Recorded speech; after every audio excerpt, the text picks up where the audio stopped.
Hello everyone, welcome back to physics class. Today's class we are going to continue chapter 6 light. Today's video we will start pinhole camera. A pinhole camera is a simple device used to take photographs of stationary objects. It works on the principle that light travels in straight lines. Now let us start working of a pinhole camera. Look this figure. This is a pinhole camera. Place a lighted candle AB in front of the pinhole H of the camera.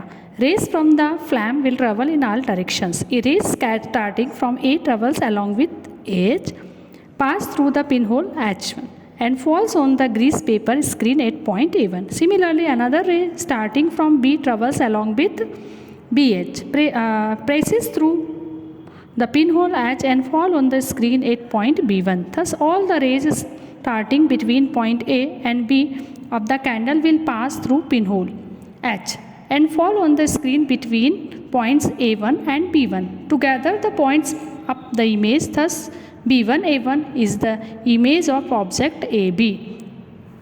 Now you can see that the image is inverted. Next, let us see size of the image. Look this figure. The size of the image formed depend upon the distance between the screen and the pinhole. If the distance between the pinhole and the screen is reduced such that the screen is a text image B2 A2, look this figure, the size of the image will decrease. However, the image will become clear and brighter as light gets concentrated over a small area. If the distance between the pinhole and the screen is increased,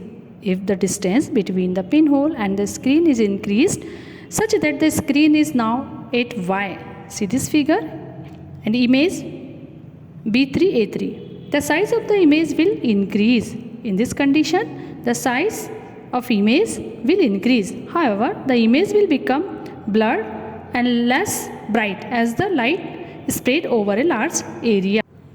So, nature of the image is real and inverted. We can say that the size of the image will also depend on the distance between the object and the pinhole. So dear children, let us see how to construct a pinhole camera. Material required: a cardboard, shoebox, black watercolor, cello tape, butter paper and a pair of scissors. Now come to procedure. Take the shoebox, color it black from inside except one side. Remove this side and cover it with a butter paper using cello tape. This will act as a screen here. Look this figure. Make a small hole of the size of a pinhole about 2 mm in diameter in the center of the size opposite to the screen. Place the lid on the box and fix it with cello tape. Now your pinhole camera is ready. It is very easy. You can make it home. Now let us see shadow. When an opaque object is placed between a source of light and a screen, it blocks the path of light, forming a dark area on the screen. This dark area is called the shadow of that object. We can say that a shadow is formed when an opaque object blocks the path of light. Let us see conditions for the formation of a shadow. For the formation of a shadow, we must have a source of light, an opaque object to obstruct the path of light, and an opaque screen to obtain the shadow. So that is the conditions for the formation of a shadow. Now let us see shadows caused by different objects. Here we are taking different objects. Take a cellophane sheet, a piece of oiled white paper and a stainless steel utensil and try to cast shadow for each one of them.